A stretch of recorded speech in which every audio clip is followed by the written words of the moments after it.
This week for Tactical Tuesday, we are going to channel our inner Bob Ross, and we're going to paint a rifle.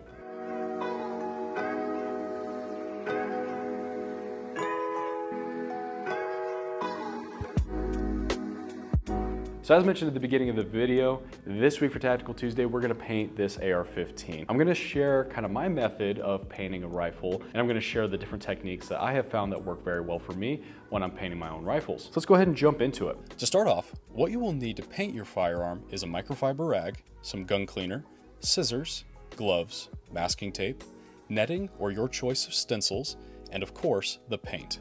Now, the first thing I always like to do when I paint my rifles, obviously, is making sure the gun is clear.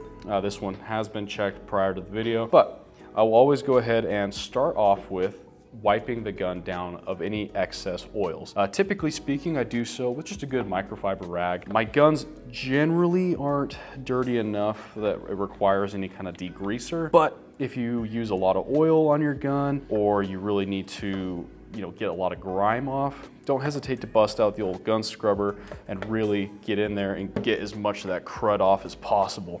But this gun here has been fairly well cleaned already, so I'm just gonna go ahead and wipe down some of that excess oil that I see in some of the different spots, just to kind of make the paint adhere a little bit better.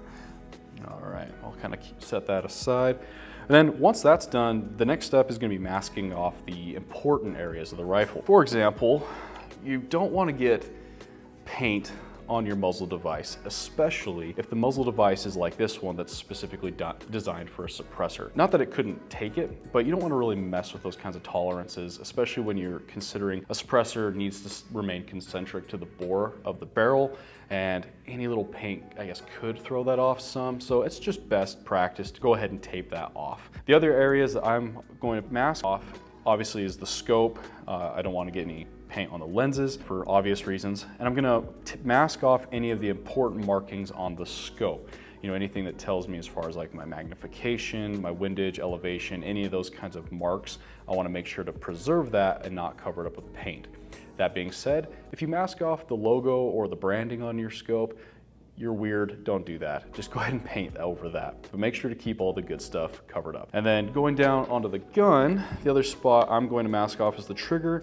And on this particular rifle, I will mask off the pistol grip just because it does have a rubberized coating on there. This particular one is the Magpul K2 Plus grip. Spray paint is just obviously gonna fall off the rubber way too quick and easy, so just to avoid kind of a sticky mess in the hands, I'm gonna go ahead and mask that off. This magazine, I'm gonna leave in the gun just to kind of help keep paint from going up in the mag well and getting any of the internals covered in paint. And then on the flip side, I'm just gonna go ahead and close off that dust cover and get ready to paint. I'm not personally too worried about masking off the butt pad on the rifle. You can if that's something that bothers you. I've found that usually it wears off so quickly anyway, it's not worth taking that extra time and effort to mask off. So let's get masking the gun. And I am just gonna use some blue painter's tape. Works well enough for me. And again, guys, with this whole little project here, this isn't anything that you really need to overthink. In fact, sometimes the less effort you put into painting your rifle, the better it turns out. As you can see here, while I'm not spending a ton of time masking off every part of the gun, I am paying close attention to the areas I previously mentioned, such as the muzzle device, pistol grip, trigger, and useful information that is on the scope. Some guys will take a considerable amount of time to mask off all of the little details, and it can result in some very clean work. But since this particular gun is very much a workhorse that's going to be used a lot, I'm not as worried about masking everything off as perfectly, since the paint will wear off with time and use. However, that being said, make sure to spend plenty of time masking off the glass on your scope and optics, as any overspray can be a real nightmare to remove from the glass. I also want to thank Levi, my coworker, for allowing me to paint his rifle. Levi gave me full creative license to paint this gun, and he said, go ahead and do it how you would paint your own gun. So Levi, thanks for trusting me enough to paint your rifle. Okay, so we've got everything all masked off. Got the scope covered, pistol grip, trigger, and muzzle device. So let's head on outside and get painting.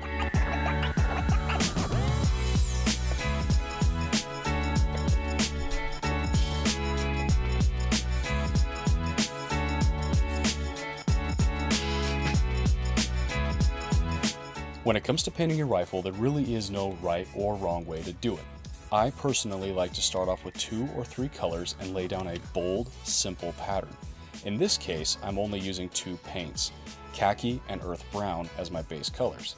I like to do bold, alternating colors as I feel it helps break up the outline of the rifle well, and if we're being honest, it looks pretty cool.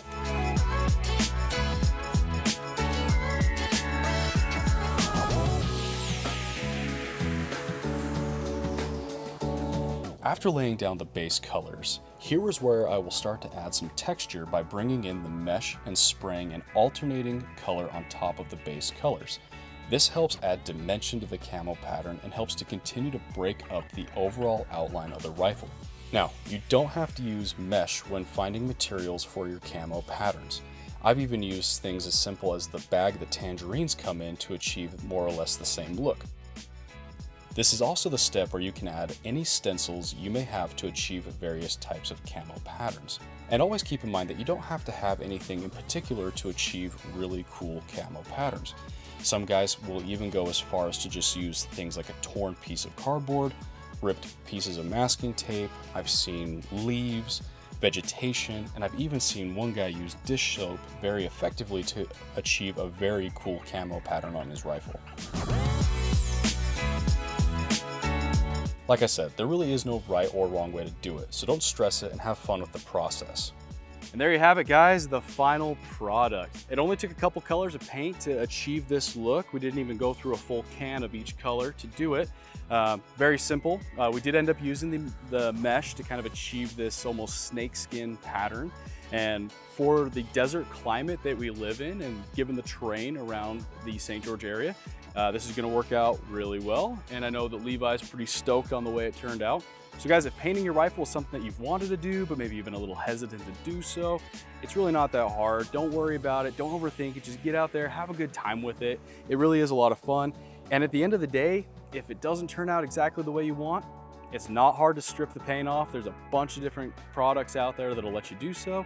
Or you just paint over the spots you don't like and try it again. Guys, thanks for watching today's Tactical Tuesday. If you have any questions at all about any of the products that you've seen on the screen, don't hesitate to reach out to us. We're more than happy to spend that time with you. And until next week, continue to train hard, train smart, and God bless you.